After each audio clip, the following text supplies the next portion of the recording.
Boker Tov, nouvelle vidéo. Aujourd'hui, tu l'as pas dit dans la dernière vidéo, tu n'as pas annoncé où on allait. Alors aujourd'hui, dis-nous où on va. À Jérusalem. Ah, Jérusalem. Boker Tov. Et aujourd'hui, On a la Fredo. star avec nous aujourd'hui. Oh là là, c'est beaucoup dire. Et le star des guides, Ah ouais. Fredo de Freddy Tour. Vous allez retrouver 2000 ans d'histoire, 3000 Amen. ans d'histoire. Wow. Et la preuve que Jérusalem, c'est notre ville depuis 3000 ans.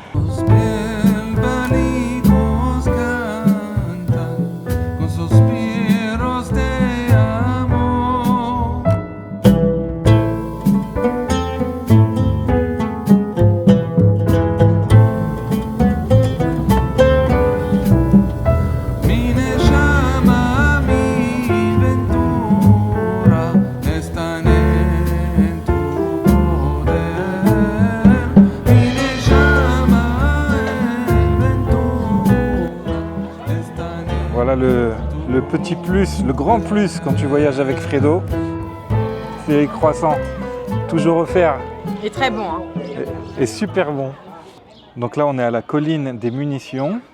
C'était un endroit stratégique qui a été occupé par les Jordaniens. C'était une base jordanienne ici, jusqu'à la guerre des 6 jours en 1967. Et ça leur avait été donné par les Anglais sur un plateau en or. Non seulement les Anglais leur ont donné la position stratégique de cette colline, mais en plus ils leur ont donné avec des entrepôts de munitions énormes. Donc là, on commence la visite avec un petit film en 3D.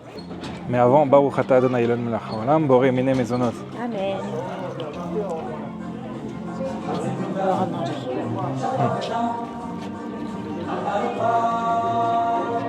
Ici, vous avez ce qu'on appelle la porte de Jaffa, l'entrée principale. Là, vous avez le tombeau de David, etc. Et regardez ici, quand vous tournez la ville, en haut, vous avez une colline. Regardez, vous voyez la colline? Vous avez le mont Scopus, vous avez plein de collines. Jérusalem, c'est une ville de collines. Mais cette colline qui est ici, c'est Givat Atarmoshet. Givat Atarmoshet, c'est l'endroit où les Anglais avaient accumulé leurs munitions et les Jordaniens avaient pris donc cette colline pour dominer la ville. Donc, pour rentrer dans Jérusalem, pour posséder la vieille ville, c'était impossible. אז מה? אני יכול להגיד שאני השתתפתי פעם אחת בהיסטוריה בקרב לשחרור ירושלים. משם הם יכולים לפלוש לירושלים היהודית. צוות קרב של החטיבה הירושלמית יוצא להילחם בהם.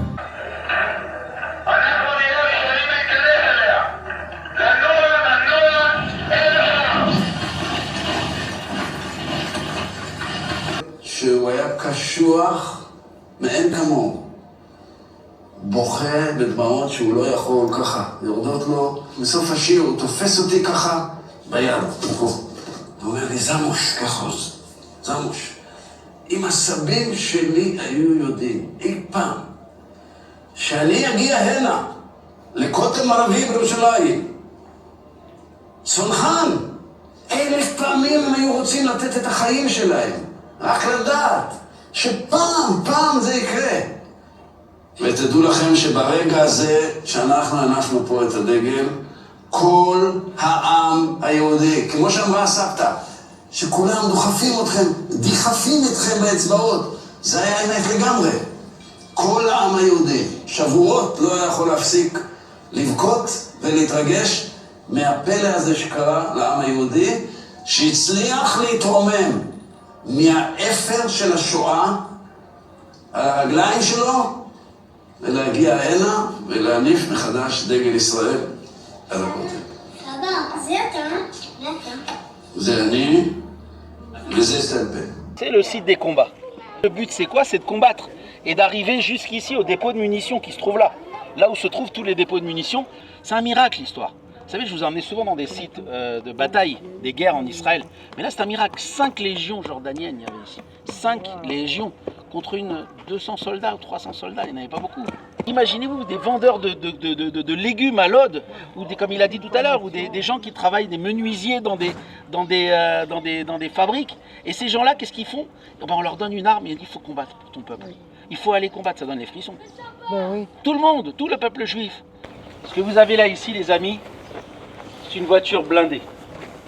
Cette voiture blindée que vous avez là, c'est des voitures qui étaient utilisées par les soldats israéliens, par les civils israéliens pour aller au mont Scopus. Le mont Scopus, je vous l'ai dit, était une enclave. L'enclave, pour aller vers le mont Scopus, donc, vous devez passer un quartier arabe, cher Gérard, Shimon HaTzadik aujourd'hui. Les Jordaniens ont construit des tranchées tout simplement pour fortifier leur dépôt de munitions qui se trouve tout en haut. Et ces tranchées vont devenir le lieu en fait des combats.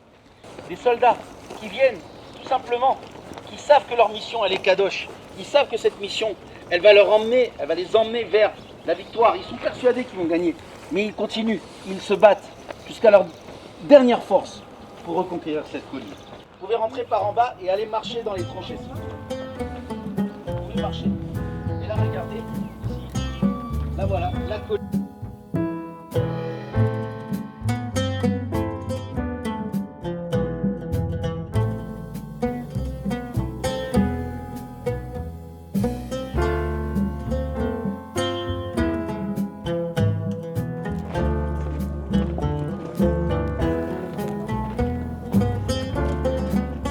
Je me sens bien à couvert. Hein. Ouais.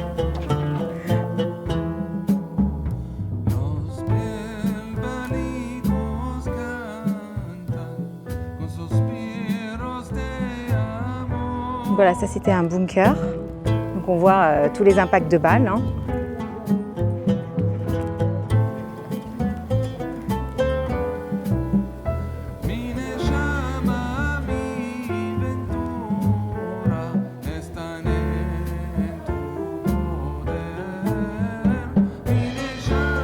Et là, vous aviez un accès direct dans les tranchées. Vous voyez, sortez par là.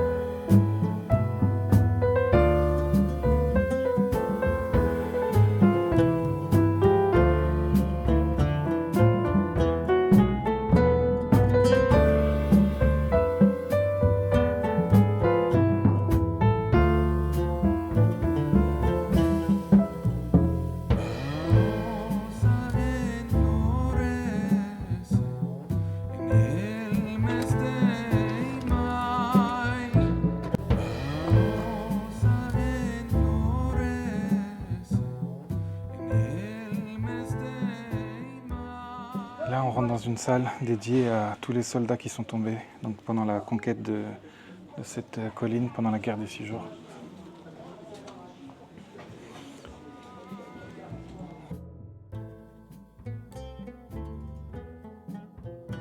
Avec les effets personnels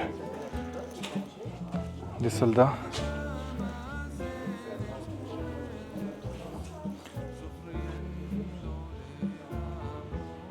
Odat Sankham, certificat de parachutiste. Gideon Levy.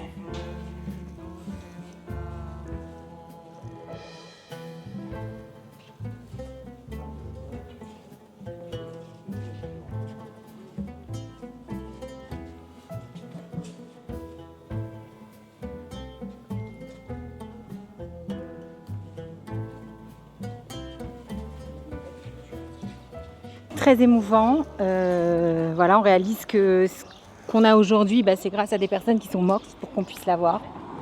Il y a une chose que toutes ces visites elles m'ont appris en général, c'est que dès qu'il y a des petits films à voir, des fois on n'a pas envie de petits films, mais ils sont tous ceux qu'on a fait, partout dans toutes les villes, ils sont tous super émouvants. On en ressort tout le temps bouleversé, vraiment. On était 3-4 à pleurer là tout à l'heure. Vraiment tous les petits films qu'il y a dans ce genre d'endroits, de musées, de commémorations, etc. C'est vraiment de l'histoire, ça parle vraiment à tout le monde.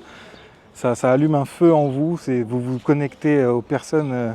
C'est vraiment, on est tous de la même famille, on vit ce qu'ils ont vécu et c'est comme si vraiment on y était. Et ce qui est incroyable, c'est que en 6 jours, on a réussi à récupérer à défaire des légions entières, une après les autres. Ouais, c'était un vrai miracle, en 6 jours seulement. Et justement, ce qu'on nous expliquait, c'est que c'est quand justement les Juifs ont commencé à récupérer la Judée-Samarie, le Golan, une bonne partie de l'Égypte et tout Jérusalem, que l'ONU vite a commencé à faire une réunion, mais hyper rapide. Il peut y avoir des génocides un peu partout dans le monde, ils vont mettre du temps à se bouger.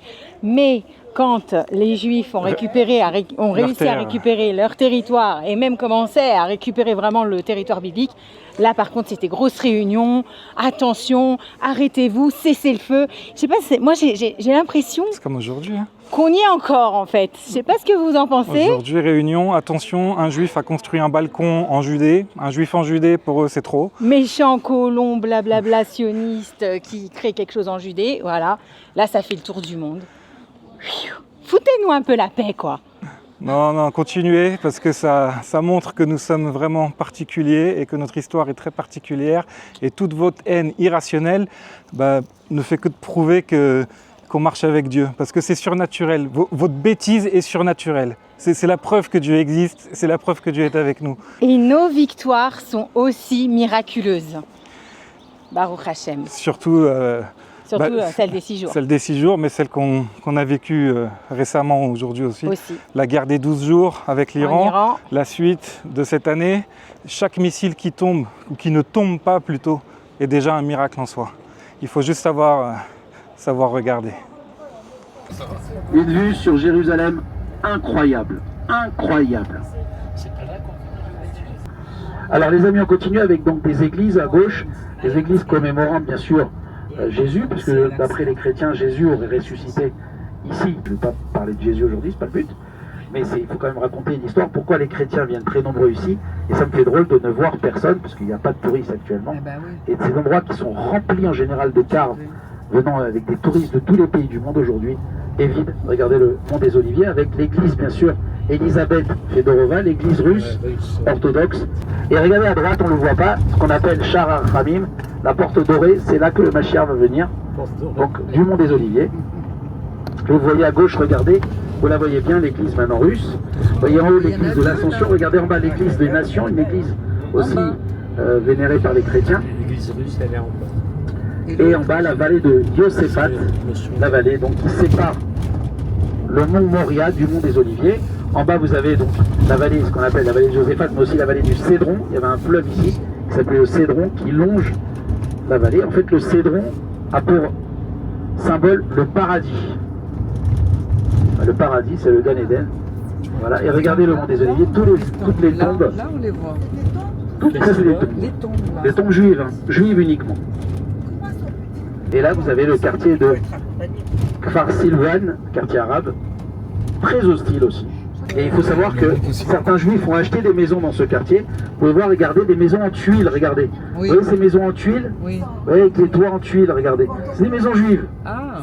Ouais. Alors la nuit, quand vous venez le soir ici, on ne va pas pouvoir aller la nuit, mais quand vous venez la nuit ici, vous avez les maisons sont décorées en bleu et blanc avec le drapeau d'Israël dessus.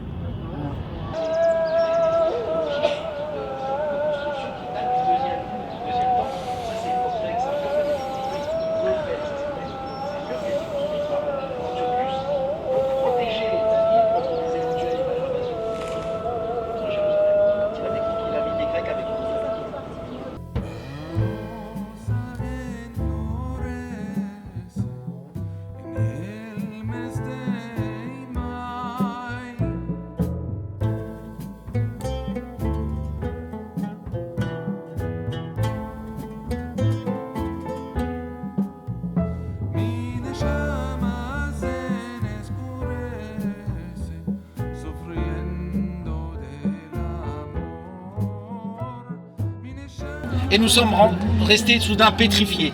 Il était là devant nous, gris et massif, sobre et silencieux, le Kotel. Je me suis approché très lentement, tremblant d'une crainte semblable à celle d'un officiant, plein de ferveur, s'apprêtant à diriger la prière. N'oublions pas que c'était un Chiloni, celui qui parle. Il n'avait rien de religieux. Je me voyais comme le messager de mon père, de mon grand-père et de toutes les générations au cours de tous les exils qu'il n'avait en quelque sorte envoyé pour les représenter. Quelqu'un a commencé à réciter la bénédiction. Shechianu, béni sois-tu Seigneur, notre maître de l'univers qui nous a fait vivre et nous a permis de vivre cet instant. mais je n'ai pas pu répondre Amen à cause de l'émotion. J'ai posé ma main sur les pierres et les larmes qui ont commencé à jaillir n'étaient pas mes larmes, c'était les larmes de tout le peuple d'Israël.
Voilà, je ne sais pas si vous m'entendez bien, je pense que oui.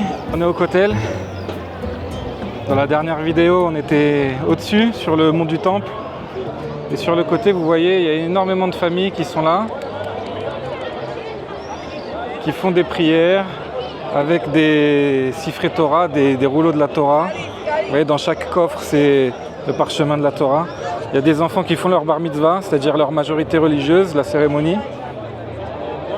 Voilà. Ici par exemple, là aussi.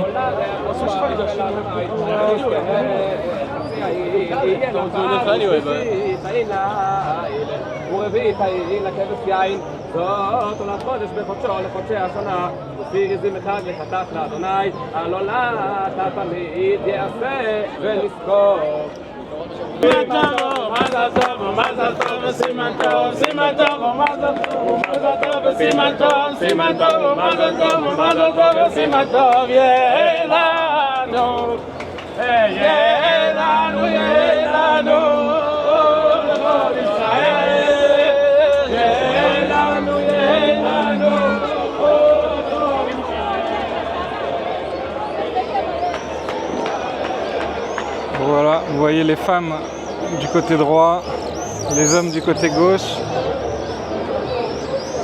les hirondelles au-dessus et le Har HaBayit, le mont du Temple tout en haut. J'espère qu'on y retournera.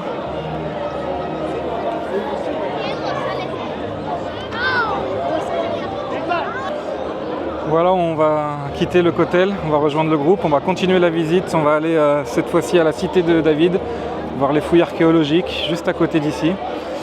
quand on quitte le Kotel et tous les lieux saints, on quitte évidemment à reculons. Voilà, par respect.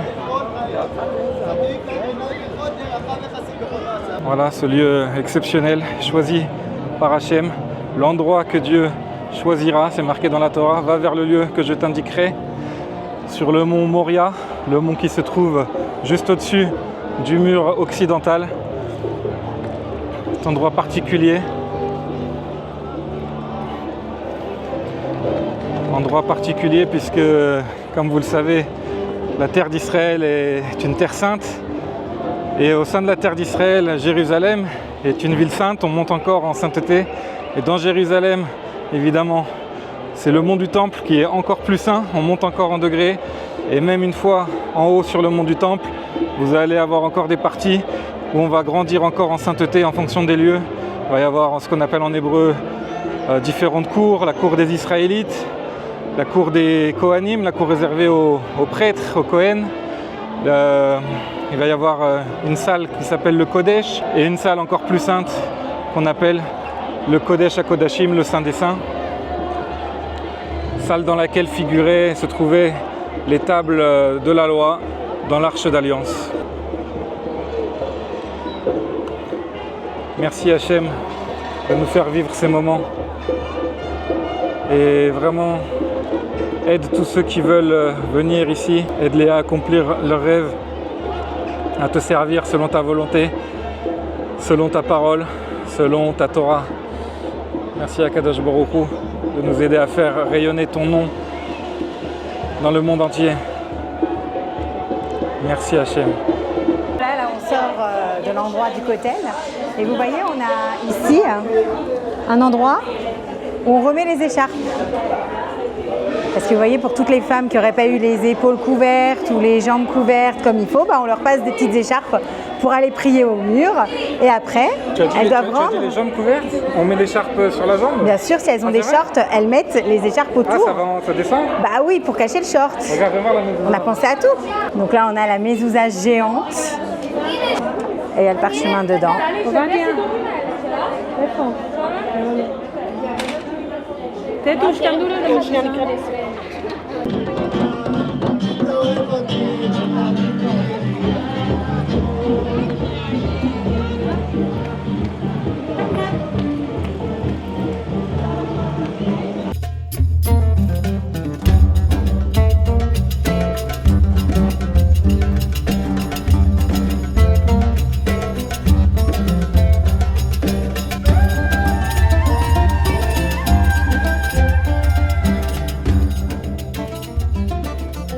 Alors voilà, on est assis devant la harpe du roi David, un des symboles du roi David, qui était guerrier mais aussi musicien. D'ailleurs c'est dans le Tanakh, il jouait pour le roi Shaoul, quand le roi Shaoul devenait un petit peu malade sur la fin. Ils appelaient David pour qu'il lui joue de la harpe, pour le faire aller mieux. Je crois que c'est plus une lyre d'ailleurs. Une lyre? Alors on ne me demande pas la différence entre une lyre et une harpe. Ah oui. Je suppose qu'il y a plus de cordes à la harpe. Ouais, et puis elle est... Ouais. Bon, en hébreu, ça se dit kinor, si je ne me trompe pas. Donc on va dire que c'est un kinor. Là, je vois un panneau devant nous, nouveauté, après 13 ans de fouilles archéologiques, ouverture de la route des pèlerins. Donc voilà, ils ont découvert une nouvelle route, puisqu'ici c'est une cité archéologique. Et donc ils ont découvert la route qu'empruntaient apparemment les pèlerins, tous les juifs qui venaient des quatre coins du pays pour se rendre ici à Jérusalem. Et la cité de David, donc c'est un site de fouilles archéologiques et on va pouvoir visualiser, en tout cas mentalement, ce qu'était la cité de David. Ça veut dire qu'on va même pouvoir aller dans le royaume de David. Je veux voir le château. Voilà, il y a un château. Les matérialistes, vous voyez, on l'amène dans un endroit spirituel, elle veut le château. Voilà, c'est la première fois qu'on vient ici, alors que c'est vraiment un incontournable de Jérusalem à faire. Il y a énormément de monde aujourd'hui et on se retrouve tout de suite. Ouais, et petite dédicace à tous mes haters qui me disent qu'il n'y a pas de preuve archéologique de notre présence ici. Alors voilà, regardez cette vidéo, likez, partagez, n'oubliez pas. Hein. Il y a des gens qui disent ça? Bien sûr, ils disent que la Torah, c'est pas un livre d'histoire. Ah, mais pourtant, partout où on creuse, la Torah a raison, c'est bizarre. Exactement, donc voilà, et tous ceux qui aiment aussi l'archéologie. On va vous montrer quelques preuves aujourd'hui alors.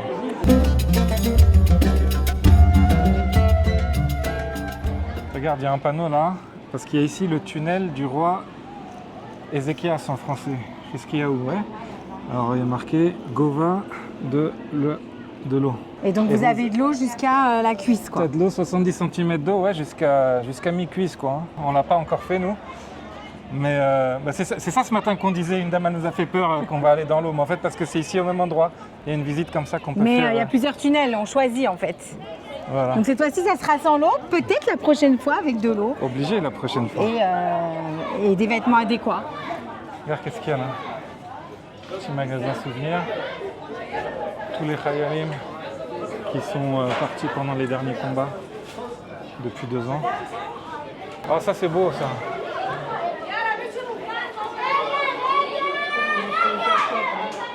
Ils sont magnifiques. Mais tu vois, c'est bien harpe. Hein. Toi, j'ai dit la lire, moi. C'est quoi la différence?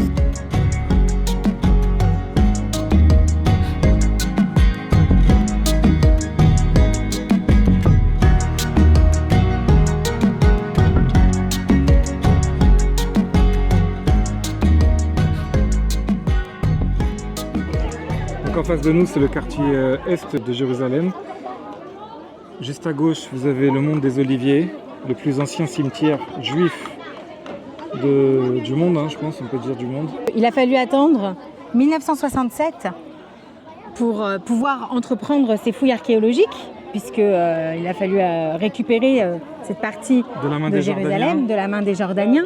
On avance vers le groupe en même temps. Pour pouvoir faire ces fouilles archéologiques, et on n'attendait que ça, parce que nous, on le savait, on connaît notre histoire. On sait tout ça, on savait qu'il y avait justement la cité de David qui était exactement là. Mais quand est-ce que vous vouliez qu'on fasse des fouilles?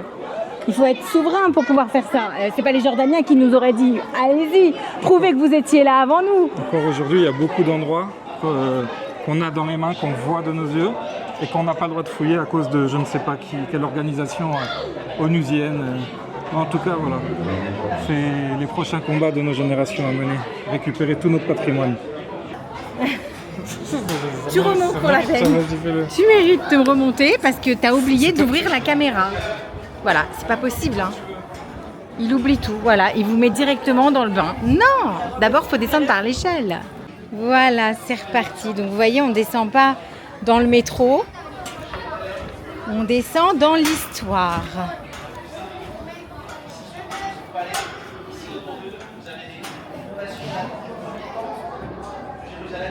Ce palais va malheureusement être détruit lors de la conquête de Jérusalem en 587 par les Babyloniens, mais il en reste des vestiges aujourd'hui. Je vois des pierres datant d'époque, encore un sceau royal qu'on a trouvé au nom de Yehochal ben Jérémia et Séphania ben Maaséa. Ce sont aussi des employés du roi David. Le texte est marqué dans le livre de Yirmiyahu, donc c'est un texte de Yirmiyahu. Alors il y a certains qui disent Yirmiyahu c'est un prophète. Peut-être qu'il a inventé ces noms, peut-être qu'il les a... Mais non, il ne les a pas inventés, parce que tout simplement, les noms ont été retrouvés aussi dans des sceaux royaux, ici même. Alors on continue les amis, vous allez voir maintenant. Il a dit, on est ici devant les fondations du palais du roi David, c'est-à-dire que les pierres datent de l'époque du premier temple, et le roi David, on est en moins 800, moins 900 de l'ère chrétienne. Ici c'était donc le palais du roi David, et ils ont trouvé des sceaux de fonctionnaires de l'époque du roi David, et dont le nom marqué sur ce sceau figure dans le livre du prophète Jérémie, dans le Tanakh. C'est bizarre comment ça coïncide avec la Torah, hein, mais avec le Tanakh. à part ça, tu me disais tout à l'heure que des gens disent qu'il n'y a pas de preuve de notre présence ici. Oui, parce que là, c'est pas un sceau palestinien, hein, à ce que je sache. Hein. Et c'est écrit en hébreu partout. Hein. Un sceau royal, un sceau signé par Gemariahu ben Shaphan. Et Gemariahu ben Shaphan, il est mentionné dans la Torah. Voilà, messieurs, dames. Fonctionnaire du roi David. Fonctionnaire, non. Du roi Yehoakim. Ah ouais, okay. Un de la lignée du roi David.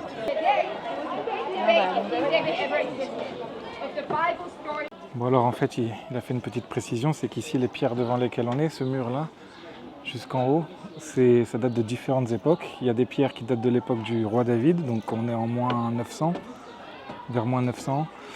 Et ensuite, tout le palais a été détruit, brûlé par les Babyloniens notamment.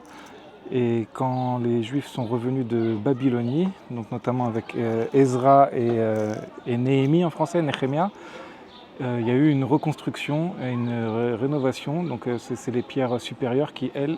Ah oui, peut-être que je filme devant. Donc voilà, les pierres du bas sont bien de l'époque du roi David. Et plus haut, c'est une autre époque, c'est l'époque de Ezra et Nehemia, quand ils sont revenus de Babylone et qu'ils ont rénové, rebâti l'ancien palais du roi David. Et on a retrouvé ici la petite pièce là que vous voyez bâchée blanc, c'est ce qu'ils appellent la pièce des sceaux. C'est ce qu'ils appellent la pièce des sceaux. S-C-E-A-U-X, hein, pour ceux T'es sûr? qui voyaient des sceaux pour jouer au sable. Oui, c'est pas les archéologues qui se réunissent pour faire des pâtés de sable. Ils ont retrouvé une cinquantaine de sceaux qui sont aujourd'hui au musée de Jérusalem. Voilà, c'est-à-dire parce que cette pièce, c'était une pièce des fonctionnaires de l'époque, comme les notaires peut-être de l'époque, en tout cas les fonctionnaires de la cour du roi.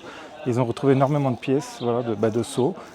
Qui prouvent encore la présence du peuple juif ici même, avec les noms écrits. En plein centre de Jérusalem. On retrouve des noms qui figurent dans le Tanar, dans la Bible hébraïque. On retrouve évidemment, toutes les inscriptions sont évidemment en hébreu, pas en chinois et pas en palestinien. Ils ont inventé ça maintenant, il paraît. Donc non, voilà. On est à l'époque du roi David, roi d'Israël.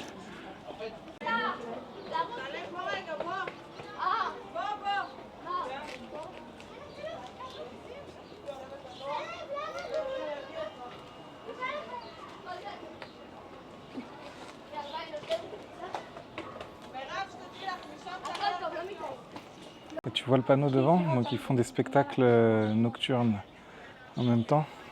Ouais. Je pense que tes abonnés veulent que tu viennes ici voir ce spectacle. Dites oui. City of David Night Show. Ah, c'est très calme, on entend les oiseaux chanter.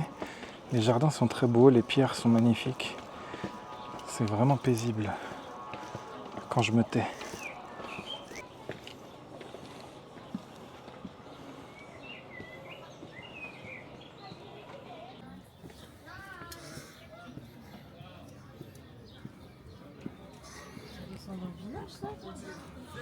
The Water System, le tunnel d'eau du roi Hiskiyahu.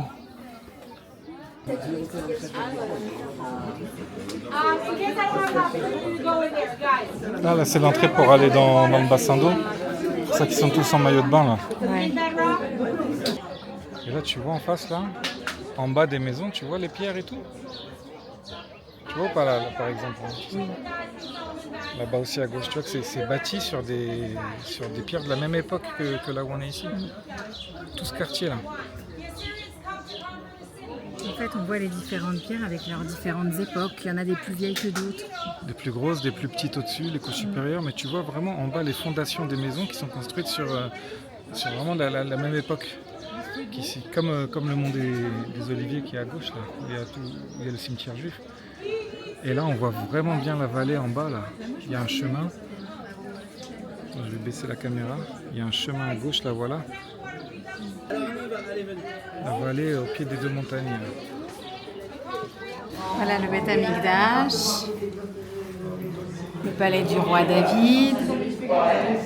Et aujourd'hui, voilà comment c'est. Bon, il y a du boulot, hein. Voilà, on descend dans les tunnels, c'est très escarpé, très étroit. C'est vraiment magnifique. Regardez devant moi, là, c'est très très étroit. On va continuer de descendre.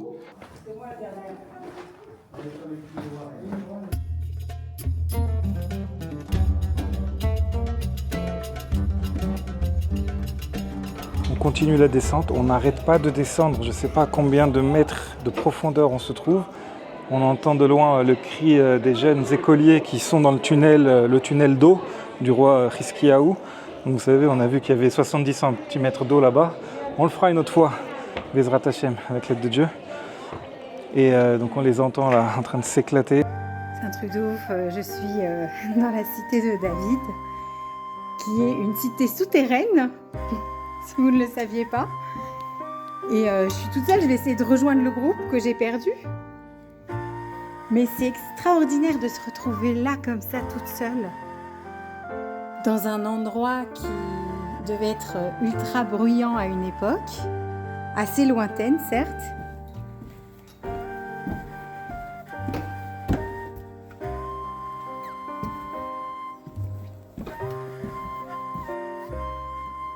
Waouh, c'est tellement beau.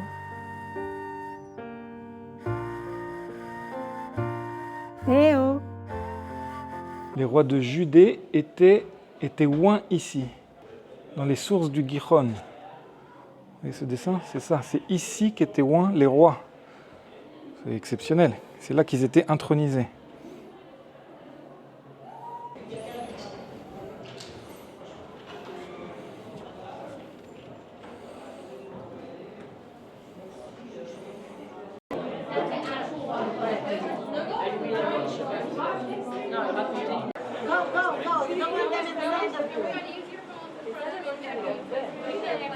Comment on dit, spéléologue? Je passe pas là, je passe pas. Je passe pas là. Waouh, incroyable. C'est très étroit. Mais on passe quand même, hein, je vous rassure. N'hésitez pas à venir. Oh là là, regardez ces petits passages partout. On sent l'air, on sent l'odeur de la source d'eau à proximité. Une Gihon. Combien de temps ils ont mis à trouver cet endroit, à faire les fouilles pendant des décennies et des décennies. Regardez comme c'est extraordinaire. On parle d'un lieu qui a plus de 2000 ans, 3000 ans quasiment. Il y a des bouchons, aujourd'hui il y a des bouchons, peut-être comme à l'époque.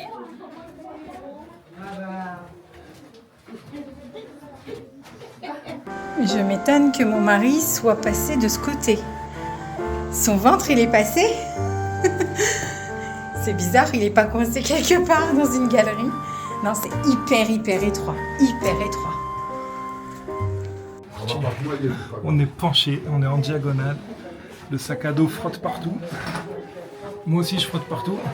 Regardez, c'est la taille d'une basket. Hein. Allez, 2 baskets. On passe pile, faut pas être gros.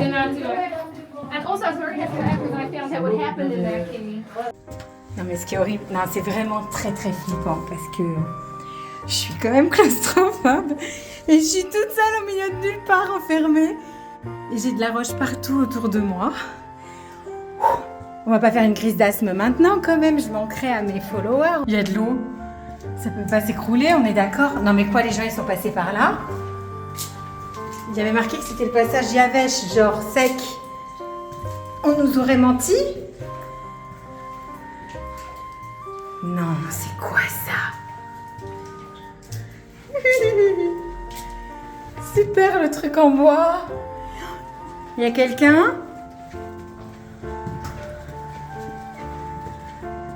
Roi David? Vous êtes là? On a retrouvé Dvorah.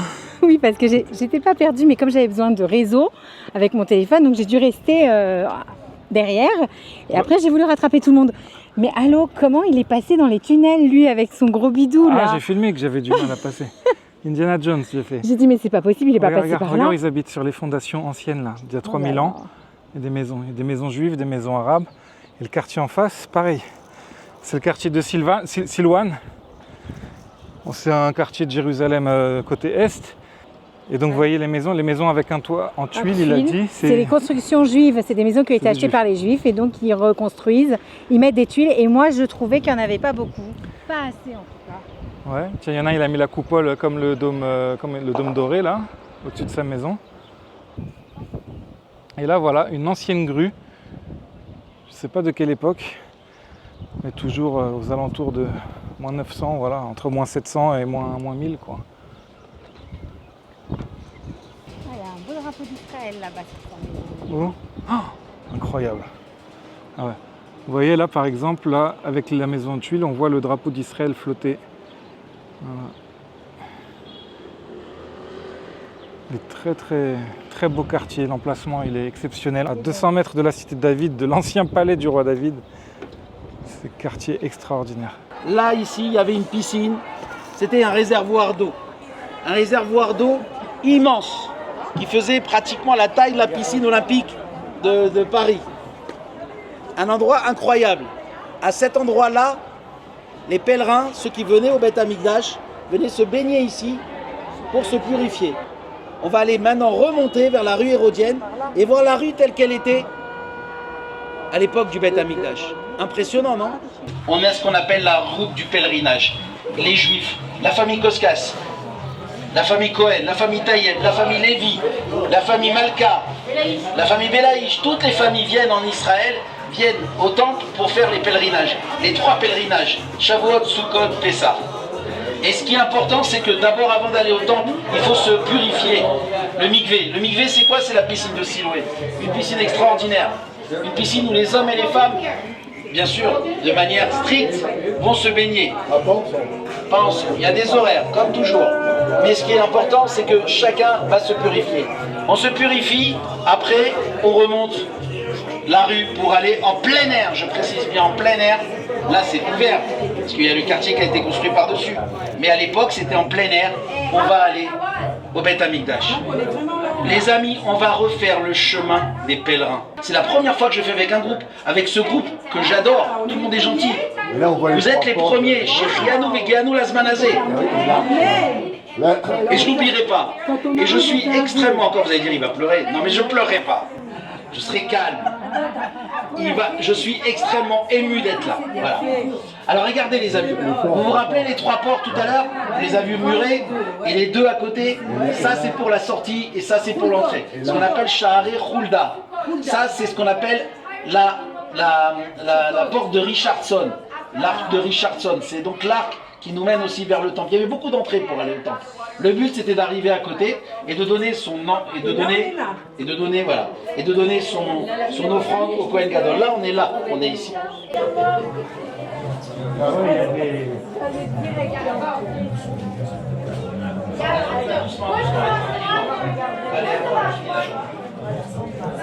Regardez, encore 2 pièces pour les faire. Regardez, 2 pièces de la grande révolte. Les gens, ils marchaient là pour aller au Beth Amikdash, ils montaient par là. Tu sais combien de millions de personnes sont passées par là? Tout ça, c'est la route hérodienne qu'ils ont trouvée, qui viennent d'ouvrir au public. Oui, c'est incroyable et on remonte comme ça jusqu'au Beth Amikdash. Faut regarder où on met les pieds.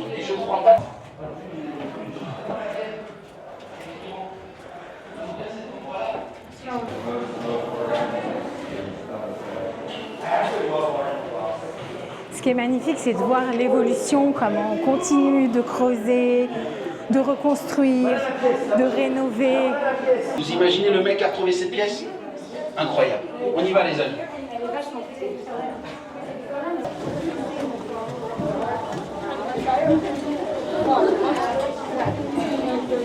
Voilà, on est en train de faire vraiment le chemin qui menait donc du mikvé qu'on a vu tout en bas sur le plan jusqu'au Beth Amikdash en haut. On est sur les mêmes pierres que nos ancêtres, que nos pères. On prend exactement le même chemin que prenait tout le peuple juif pour les 3 fêtes de pèlerinage, Pessah, Shavuot, Sukkot. On suit les pas de nos ancêtres. Et ben moi je suis là et je vois, les amis, vous êtes crevés, vous avez passé une journée, vous avez passé... On imagine tout le peuple par millions prendre ce chemin pour se rendre sur le mont du Temple. Et que Trump, le président des États-Unis, prenne enfin des bonnes décisions. Amen. Voilà, enfin.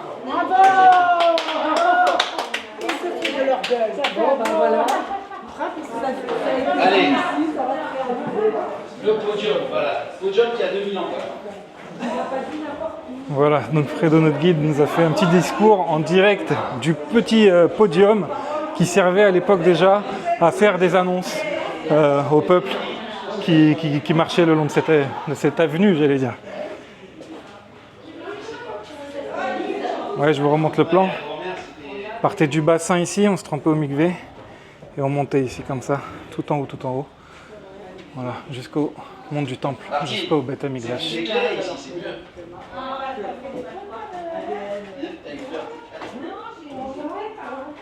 Voilà, des tabourets d'époque. Non. On n'en peut plus, ça y est, on perd la raison. On peut dire qu'on voit la lumière au bout du tunnel. La remontée, elle était rude. Alors, à l'époque, ils faisaient ça en plein air. Donc, ça veut dire peut-être même en plein soleil. Donc, nous, on avait de la chance. Avec le bœuf, avec le bélier qu'ils amenaient sur le mont du Temple. Avec toute la famille. Voilà, on est enfin sorti. Alors, je remarque une chose. L'âge, ça veut rien dire.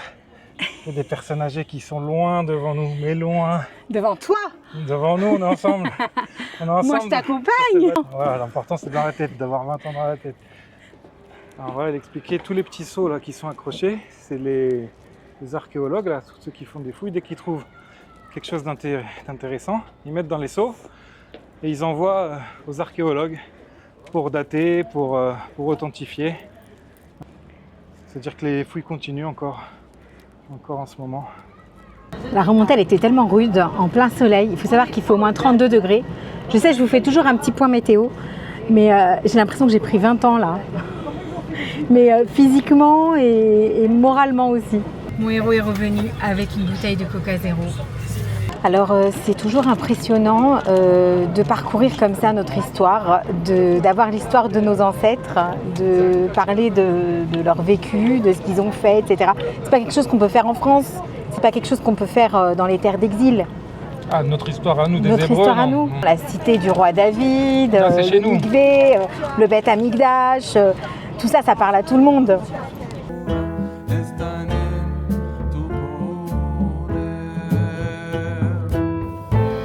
Voilà, on vient d'arriver.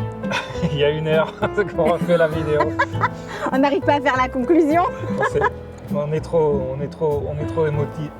On est trop ému, on est trop fatigué, on est trop crevé.